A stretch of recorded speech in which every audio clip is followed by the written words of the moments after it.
Les 23, 24 et 25 février 1998, plusieurs anciens résistants ou fils de résistants défilent à la barre pour soutenir Maurice Papon. Aimé Aubert est le premier. Ancien directeur du CNPF, il rencontre Maurice Papon pour la première fois en 1958. Aimé Aubert dit ne pas douter un instant de la résistance de l'accusé, puisque les membres du jury d'honneur de 1981 l'ont reconnu. Le témoin juge d'ailleurs ses cautions plus dignes de foi que les documents d'archives. Pour finir, il salue celui qu'il appelle le résistant Maurice Papon et soulève l'indignation de la salle d'audience. Le lendemain, la cour entend Hubert de Beaufort. Âgé de 14 ans en 1941, il est issu d'une famille de résistants qui a payé un lourd tribut à la guerre. Selon lui, Maurice Papon ne pouvait pas connaître le sort tragique des déportés, pas plus qu'il ne disposait des moyens d'agir contre l'occupant. Parce que même au plus haut niveau de la résistance, le drame de la déportation juive n'était pas connu. Par conséquent, l'empêcher n'était pas une priorité. Alors à son niveau, qu'aurait donc pu faire Maurice Papon? Vient le tour de Léon Boudebien. Très essoufflé, la voix faible, ce grand résistant s'indigne d'abord de voir Maurice Papon accusé. Selon lui, on ne peut établir un lien de causalité entre la signature d'un ordre de transport et la mort de centaines de juifs. Nous ne savions pas, dit-il à propos de la solution finale. Interpellé par Maître Boulanger, Léon Boudebien s'explique ensuite sur une déclaration passée dans laquelle il regrettait déjà que l'on parle plus du martyre juif que de la déportation des résistants, au risque de réveiller un vieux conflit, celui opposant mémoire juive et mémoire résistante, comme le lui rappelle l'avocat. Ce même jour, Roger Lombreau témoigne. Entré dans la résistance pour échapper au STO, il explique que son père, également résistant, savait que Maurice Papon aidait son réseau. Une information dont le procureur général Henri Desclos s'étonne, rappelant que presque personne connaissait la double activité de Maurice Papon, présenté comme un résistant très cloisonné à cause de l'importance de ses fonctions à la préfecture. Le lendemain, Jean Mattéoli vient à son tour s'exprimer sur cette période. Président du Conseil économique et social, de la Fondation de la Résistance et de la mission d'études sur la spoliation des biens juifs de France, Jean Mattéoli prévient d'emblée qu'il n'a pas connu Maurice Papon pendant la guerre. Plus mesuré que les autres témoins de la défense, cet ancien résistant et déporté parle d'une voix posée, mais que l'on devine ému par les souvenirs ravivés à la barre. Selon lui, les Alliés ne savaient pas ce qui se passait exactement dans les camps. Que leur libération ait été si mal préparée est le signe indubitable de cette ignorance, estime Jean Mattéoli. Le témoin suivant est bien loin d'adopter le même ton mesuré. Jean Jodel est un gaulliste convaincu, ancien membre du réseau de résistance, du Musée de l'Homme et directeur pendant 20 ans de la Revue des Deux Mondes. Il est venu non pas seulement pour dire, mais proclamer son indignation. Ce procès est celui de la résistance, du gaullisme et du général, lance-t-il dans une salle d'audience qui bruisse déjà d'indignation. Le ton d'abord solennel devient emphatique pour saluer l'admirable préfet Maurice Papon et l'immense dette de gratitude des Français envers le général de Gaulle. Quand il s'écrie « Vive la France, vive Papon, vive la République », la colère des partis civils éclate sans retenue. De toutes ces dépositions, on retient une idée, répétée comme un leitmotiv par les témoins. Il est difficile, voire impossible, de comprendre cette période quand on ne l'a pas vécue. C'est pourtant le devoir de cette cour chargée de juger Maurice Papon, quelles que soient les difficultés. Alors, j'aborde donc ce tribunal avec une grande sérénité de conscience. J'irais penser qu'il y ait un lien réel, de causalité, entre le fait de signer tel ou tel papier de transport et le fait automatiquement de condamner à la mort 1658 personnes, vous pouvez imaginer que je ne serais pas là. Vous pouvez aussi imaginer que si, étant président des médaillés de la résistance française, président d'honneur, j'avais pu croire qu'un de nos membres qui porte cette décoration ait pu commettre un tel forfait, nous serions, nous, ici coupables. Et nous devrions ici figurer parmi les accusés pour ne pas avoir dénoncé ce crime alors que nous le connaissions. Bah. Il faut tout de même comprendre que cette situation est une chose qui peut perturber des esprits qui n'ont pas connu ce temps-là. Quand on a fait ce procès, les motivations, je ne veux pas trop m'étendre sur les motivations politiques de ce procès, mais il n'en est pas moins vrai qu'il y a des coïncidences de dates et de personnages qui ne laissent aucun doute sur l'orientation globale. Je ne mets pas en route l'impartialité du tribunal, bien sûr, mais je suis bien obligé tout de même de dire qu'il y a des coïncidences de date qui font que ce procès est né à la suite d'une intervention et une déclaration du Canard enchaîné provoquée par une déclaration d'un fils de déporté. Il venait la défendre la mémoire de son père. Je dois dire que je le comprends d'autant mieux que je suis moi-même orphelin de guerre et que mon père a été tué sur le front de mer. Donc, je peux dire que quand j'ai vu cette information, ça m'a étonné. Et comme j'avais 3 amis qui m'étaient très chers, Picasso, c'est ça, Audrey Bonory et Jacques Fustel, qui étaient des amis, qui ont manifesté tout de suite leur indignation contre ce texte, que pour moi la cause était entendue. D'autant plus qu'elle me paraissait absolument invraisemblable. Non pas que je ne sois pas sensible à la détresse ou à la détresse et au choc affectif de la mort d'un parent proche, que je l'ai vécu.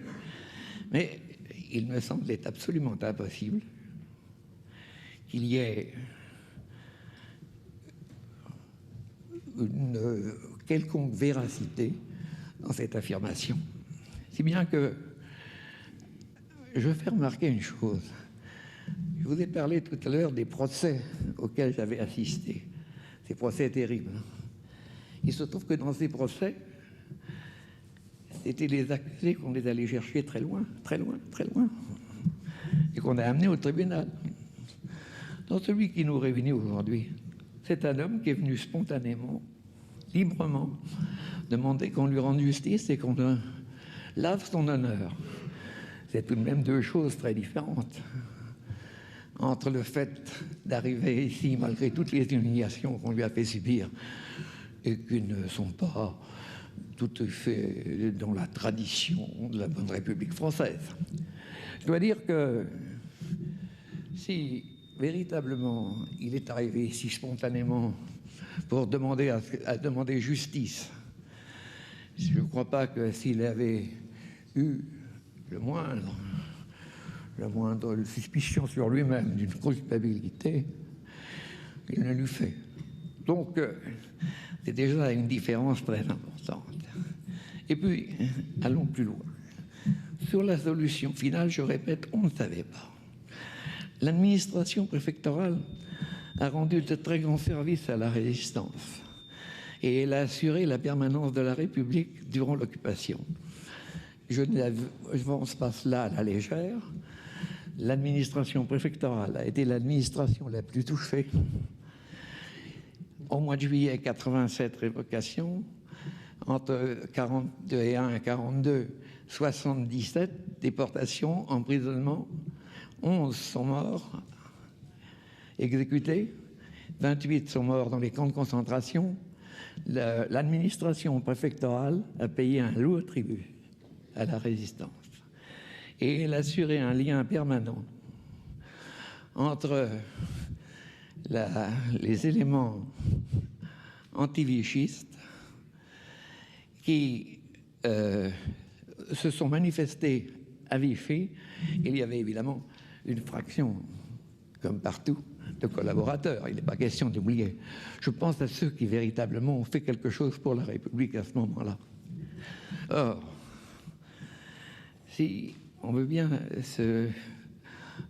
discuter du problème de savoir si M. Papon était résistant ou pas résistant, le tribunal d'honneur qu'il avait souhaité réunir sous le signe du quart lui a donné satisfaction. Elle a reconnu son action de résistance. On s'est interrogé pour savoir pourquoi il n'avait pas été reconnu plus tôt résistant. Alors là, il faut donner quand même quelques explications. Il y avait dans les réseaux de résistance plusieurs éléments. La résistance n'était pas une chose uniforme, elle était multiforme. Et il y avait d'un côté le Front National, et les organisations qui étaient autour. Il y avait les organisations gaullistes et toutes les formations également, les réseaux. Vous savez, la notion de réseau, on ne pouvait pas dire au moment même des faits qu'on appartenait à tel ou tel réseau. Par définition, il y avait un cloisonnement qui empêchait les communications. Et il y avait alors une chose très particulière qui était la résistance organisée au sein même de Vichy, qui était le service de renseignement. Ce service de renseignement utilisait l'existence d'un certain nombre de ces fonctionnaires placés dans des bonnes situations stratégiques pour recueillir des renseignements sur l'Allemagne et en même temps pour les transmettre au ministère à Vichy. Et je regrette que M. Samuel Bloch ne soit pas ici, parce qu'il aurait dit exactement et confirmé ce que je viens de dire. Parce que j'ai un ami intime qui vient de mourir et je regrette qu'il soit mort bien trop tôt. Il serait venu à cette barre aussi le dire. M. Papon était un élément avancé de ce réseau. Il se trouvait être à Bordeaux, à un poste clé. Et les renseignements qu'il recueillait étaient transmis par mon ami Maisonneuve à Samuel Bloch, qui lui-même les répercutait sur Pagnol, et à travers tout ce système, c'était un système qui allait directement du SR français aux Britanniques et aux Anglais. Donc, si vous voulez, c'était un réseau qui court-circuitait en quelque sorte les autres activités, les autres formes d'existence, si bien qu'après la guerre, il était beaucoup plus facile de reconnaître un titre de résistant à quelqu'un qui avait assisté à l'extérieur de ce réseau secret à des activités, plutôt qu'à ceux qui, par nécessité, par obligation, bien entendu, à faire beaucoup de propagande autour d'eux pour dire qu'ils étaient résistants. Il suffisait qu'ils fassent le travail qu'on demandait à un résistant. Vous nous avez dit, monsieur, si je vous ai bien entendu, que, et je crois que vous avez raison sur ce point, la résistance avait le souci de l'unité de tous les Français, quelle que soit leur religion. Je lis dans le Figaro du 29 août 1997 une tribune libre, monsieur Léon Boudebien, résistant déporté, Grand Croix de la Légion d'honneur, donc c'est de vous, je suppose, et vous écrivez la chose suivante. Puisque seul le martyrologue des Juifs est amplement connu, 75 000 déportés, dont 25 000 de nationalité française, rappelons que 67 000 Français résistants et politiques ont subi des épreuves souvent pires, que 40 000 sont morts là-bas et que la mortalité après la fin de la guerre furent très élevée. Ils étaient, eux, des résistants, au même titre que les camarades qui eurent la chance de ne pas être arrêtés. Je vous cite. Merci, vous me citez, vous êtes aimable. Est-ce que vous ne craignez pas, monsieur Boudebien, en écrivant une phrase pareille, que certains vous accusent de susciter ou d'alimenter la concurrence, ce qu'on appelle la concurrence des victimes ou la concurrence des mémoires, n'est-ce pas? Ce que vous connaissez, il y a des livres sur cette question-là. Et est-ce que vous ne croyez pas qu'au contraire, il y a entre la mémoire juive et la mémoire résistante un noyau commun, irréductible, qui est le refus de l'oppression? Mais bien entendu, mais personne n'a jamais discuté cela. Donc Mon article ne comporte absolument aucune espèce de justification. Vous dites simplement, je dis effectivement que dans la presse et partout, on pense souvent, quand on parle de la déportation, on pense davantage à la déportation raciale qu'à la déportation résistante. Ceci, vous ne pouvez pas me le contester. C'est tout le monde qui pourra vous le lire. Mais c'est ce que je voulais dire. Je voulais dire simplement, comme je l'ai dit ici à cette barre, je ne conteste jamais le sacrifice et le martyre de nos camarades juifs et de leurs familles. Mais je dis simplement que, comme je l'ai dit ici tout à l'heure, on eût souhaité également qu'il y ait une plus grande cohésion entre les résistants et les déportés résistants et les déportés juifs pour rappeler les sacrifices qu'ils ont commis, qu'ils ont subis en commun. C'est tout. Alors, monsieur, vous avez dit tout à l'heure quelque chose de très précis. Je ne suis pas suspect d'antisémitisme. Mais outre le fait que M. Jourdain faisait de la prose sans le savoir, il a été écrit par vos soins dans La Voix de la Résistance en 1995 et un article qui a été reproduit dans Médecins du Front en 1996, la phrase suivante: « Le procès intenté par les organisations juives contre la République est aberrant à plusieurs titres. » Je vous cite.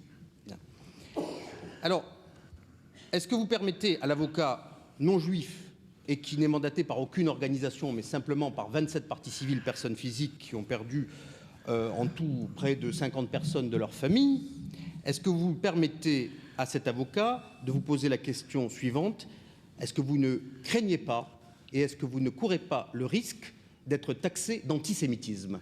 Vous savez, on n'échappe jamais à la médisance ni à la malveillance.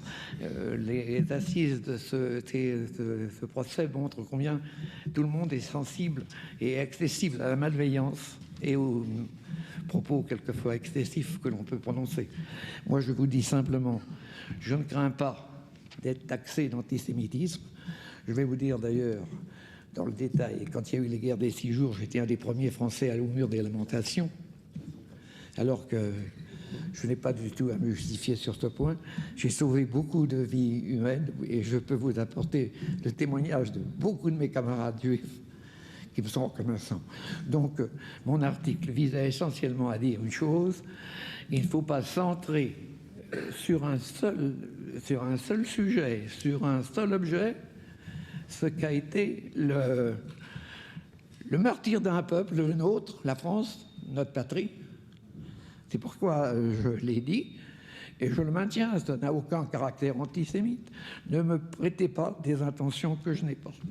Je ne prête rien, monsieur, je lis et je vous pose une question. Mais oui, il faut interpréter. Je vous remercie, monsieur. Merci, monsieur.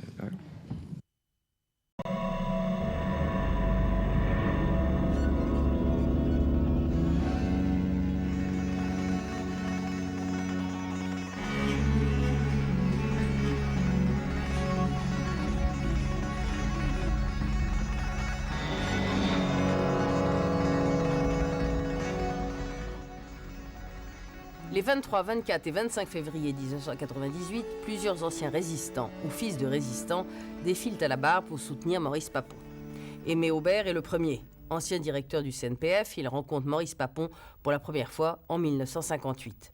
Aimé Aubert dit ne pas douter un instant de la résistance de l'accusé, puisque les membres du jury d'honneur de 1981 l'ont reconnu. Le témoin juge d'ailleurs ses cautions plus dignes de foi que les documents d'archives. Pour finir, il salue celui qu'il appelle le résistant Maurice Papon et soulève l'indignation de la salle d'audience. Le lendemain, la cour entend Hubert de Beaufort. Âgé de 14 ans en 1941, il est issu d'une famille de résistants qui a payé un lourd tribut à la guerre. Selon lui, Maurice Papon ne pouvait pas connaître le sort tragique des déportés, pas plus qu'il ne disposait des moyens d'agir contre l'occupant. Parce que même au plus haut niveau de la résistance, le drame de la déportation juive n'était pas connu. Par conséquent, l'empêcher n'était pas une priorité. Alors à son niveau, qu'aurait donc pu faire Maurice Papon? Vient le tour de Léon Boudebien. Très essoufflé, la voix faible, ce grand résistant s'indigne d'abord de voir Maurice Papon accusé. Selon lui, on ne peut établir un lien de causalité entre la signature d'un ordre de transport et la mort de centaines de juifs. Nous ne savions pas, dit-il à propos de la solution finale. Interpellé par Maître Boulanger, Léon Boudebien s'explique ensuite sur une déclaration passée dans laquelle il regrettait déjà que l'on parle plus du martyre juif que de la déportation des résistants, au risque de réveiller un vieux conflit, celui opposant mémoire juive et mémoire résistante, comme le lui rappelle l'avocat. Ce même jour, Roger Lombreau témoigne. Entré dans la résistance pour échapper au STO, il explique que son père, également résistant, savait que Maurice Papon aidait son réseau. Une information dont le procureur général Henri Desclos s'étonne, rappelant que presque personne connaissait la double activité de Maurice Papon, présenté comme un résistant très cloisonné à cause de l'importance de ses fonctions à la préfecture. Le lendemain, Jean Mattéoli vient à son tour s'exprimer sur cette période. Président du Conseil économique et social, de la Fondation de la Résistance et de la mission d'études sur la spoliation des biens juifs de France, Jean Mattéoli prévient d'emblée qu'il n'a pas connu Maurice Papon pendant la guerre. Plus mesuré que les autres témoins de la défense, cet ancien résistant et déporté parle d'une voix posée, mais que l'on devine ému par les souvenirs ravivés à la barre. Selon lui, les Alliés ne savaient pas ce qui se passait exactement dans les camps. Que leur libération ait été si mal préparée est le signe indubitable de cette ignorance, estime Jean Mattéoli. Le témoin suivant est bien loin d'adopter le même ton mesuré.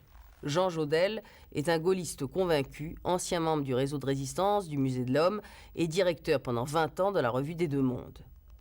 Il est venu non pas seulement pour dire, mais proclamer son indignation. Ce procès est celui de la résistance, du gaullisme et du général, lance-t-il dans une salle d'audience qui bruisse déjà d'indignation. Le ton d'abord solennel devient emphatique pour saluer l'admirable préfet Maurice Papon et l'immense dette de gratitude des Français envers le général de Gaulle. Quand il s'écrie « Vive la France, vive Papon, vive la République », la colère des partis civils éclate sans retenue. De toutes ces dépositions, on retient une idée, répétée comme un leitmotiv par les témoins. Il est difficile, voire impossible, de comprendre cette période quand on ne l'a pas vécue. C'est pourtant le devoir de cette cour chargée de juger Maurice Papon, quelles que soient les difficultés. Alors, j'aborde donc ce tribunal avec une grande sérénité de conscience. Je dirais qu'on pensait qu'il y ait un lien réel de causalité entre le fait de signer tel ou tel papier de transport et le fait automatiquement de condamner à la mort 1658 personnes. Vous pouvez imaginer que je ne serais pas là. Vous pouvez aussi imaginer que si, étant président des médaillés de la résistance française, président d'honneur, j'avais pu croire qu'un de nos membres qui porte cette décoration ait pu commettre un tel forfait, nous serions, nous, ici coupables. Et nous devrions ici figurer parmi les accusés pour ne pas avoir dénoncé ce crime alors que nous le connaissions. Bah. Il faut tout de même comprendre que cette situation est une chose qui peut perturber des esprits qui n'ont pas connu ce temps-là. Quand on a fait ce procès, les motivations, je ne veux pas trop m'étendre sur les motivations politiques de ce procès, mais il n'en est pas moins vrai qu'il y a des coïncidences de dates et de personnages qui ne laissent aucun doute sur l'orientation globale. Je ne mets pas en route la partialité du tribunal, bien sûr, mais je suis bien obligé tout de même de dire qu'il y a des coïncidences de dates qui font que ce procès est né à la suite d'une intervention et une déclaration du Canard enchaîné provoquée par une déclaration d'un fils de déporté. Il venait la défendre la mémoire de son père. Je dois dire que je le comprends d'autant mieux que je suis moi-même orphelin de guerre et que mon père a été tué sur le front de mer. Donc, je peux dire que quand j'ai vu cette information, ça m'a étonné. Et comme j'avais 3 amis qui m'étaient très chers, Gaston Pessard, Audrey Bonory et Jacques Fustel, qui étaient des amis, qui ont manifesté tout de suite leur indignation contre ce texte, que pour moi la cause était entendue. D'autant plus qu'elle me paraissait absolument invraisemblable. Non pas que je ne sois pas sensible à la détresse à la détresse et au choc affectif de la mort d'un parent proche, je l'ai vécu. Mais il me semblait absolument impossible qu'il y ait une quelconque véracité dans cette affirmation. Si bien que je fais remarquer une chose. Je vous ai parlé tout à l'heure des procès auxquels j'avais assisté. Ces procès terribles. Il se trouve que dans ces procès, c'était les accusés qu'on les allait chercher très loin, très loin, très loin, et qu'on a amenés au tribunal. Dans celui qui nous réunit aujourd'hui, c'est un homme qui est venu spontanément, librement, demander qu'on lui rende justice et qu'on lave son honneur. C'est tout de même 2 choses très différentes. Entre le fait d'arriver ici, malgré toutes les humiliations qu'on lui a fait subir, et qui ne sont pas tout à fait dans la tradition de la bonne République française. Je dois dire que si véritablement, il est arrivé ici spontanément pour demander demander justice. Je ne crois pas que s'il avait eu le moindre suspicion sur lui-même d'une culpabilité, il ne l'eût fait. Donc, c'est déjà une différence très importante. Et puis, allons plus loin. Sur la solution finale, je répète, on ne savait pas. L'administration préfectorale a rendu de très grands services à la résistance et elle a assuré la permanence de la République durant l'occupation. Je n'avance pas cela à la légère. L'administration préfectorale a été l'administration la plus touchée. Au mois de juillet 87, révocation. Entre 41 et 42, 77 déportations, emprisonnements. 11 sont morts, exécutés.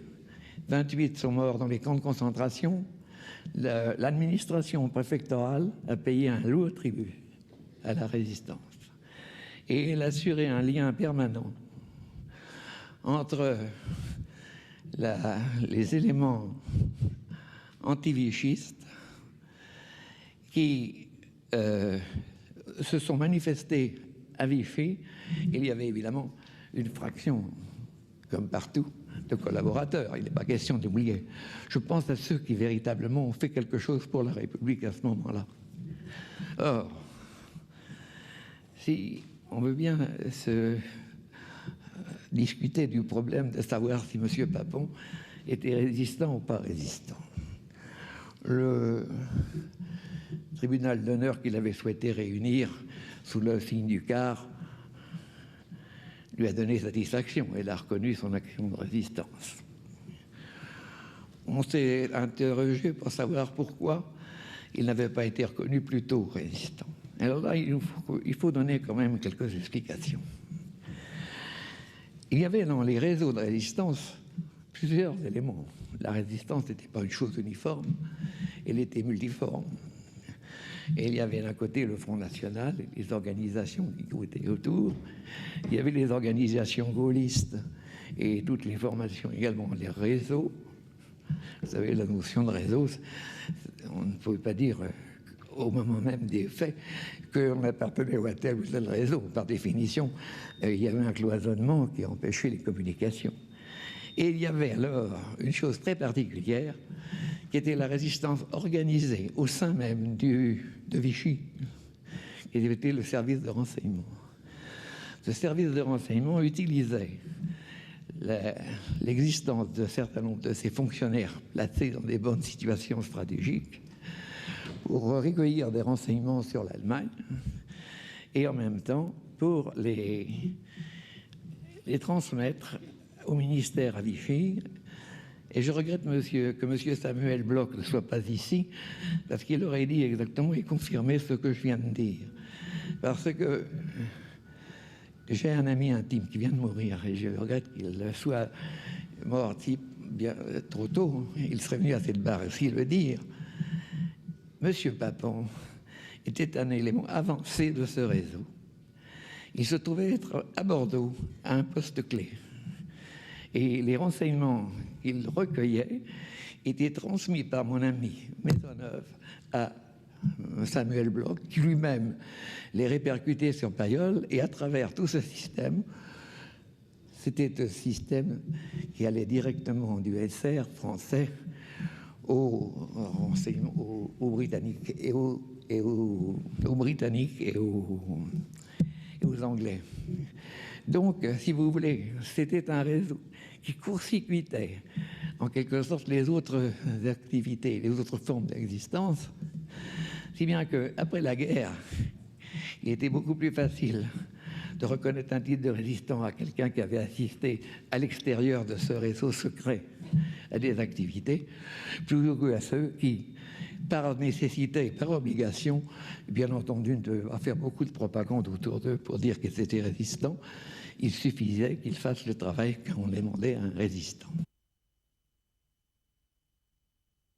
Vous nous avez dit, monsieur, si je vous ai bien entendu, que, et je crois que vous avez raison sur ce point, la résistance avait le souci de l'unité de tous les Français, quelle que soit leur religion. Je lis dans le Figaro du 29 août 1997 une tribune libre. Monsieur Léon Boudebien, résistant déporté, Grand Croix de la Légion d'honneur, donc c'est de vous, je suppose. Et vous écrivez la chose suivante. Puisque seul le martyrologue des Juifs est amplement connu, 75 000 déportés, dont 25 000 de nationalité française, rappelons que 67 000 Français résistants et politiques ont subi des épreuves souvent pires, que 40 000 sont morts là-bas et que la mortalité après la fin de la guerre fut très élevée. Ils étaient, eux, des résistants, au même titre que les camarades qui eurent la chance de ne pas être arrêtés. Je vous cite. Merci, vous me citez, vous êtes aimable. Est-ce que vous ne craignez pas, Monsieur Boudebien, en écrivant une phrase pareille, que certains vous accusent de susciter ou d'alimenter la concurrence, ce qu'on appelle la concurrence des victimes ou la concurrence des mémoires, n'est-ce pas? Ce que vous connaissez, il y a des livres sur cette question-là. Et est-ce que vous ne croyez pas qu'au contraire, il y a entre la mémoire juive et la mémoire résistante un noyau commun, irréductible, qui est le refus de l'oppression? Mais bien entendu, mais personne n'a jamais discuté cela.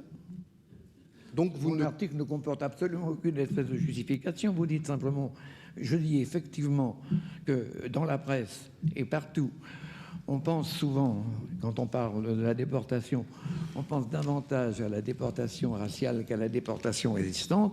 Ceci, vous ne pouvez pas me le contester. C'est tout le monde qui pourra vous le dire. Mais c'est ce que je voulais dire. Je voulais dire simplement, comme je l'ai dit ici à cette barre, je ne conteste jamais le sacrifice et le martyre de nos camarades juifs et de leurs familles. Mais je dis simplement que, comme je l'ai dit ici tout à l'heure, on eût souhaité également qu'il y ait une plus grande cohésion entre les résistants et les déportés résistants et les déportés juifs pour rappeler les sacrifices qu'ils ont commis, qu'ils ont subis en commun. C'est tout. Alors, monsieur, vous avez dit tout à l'heure quelque chose de très précis. Je ne suis pas suspect d'antisémitisme, mais outre le fait que monsieur Jourdain faisait de la prose sans le savoir, il a été écrit par vos soins dans La Voix de la Résistance en 1995 et un article qui a été reproduit dans Médecins du Front en 1996, la phrase suivante: « Le procès intenté par les organisations juives contre la République est aberrant à plusieurs titres. » Je vous cite. Bien.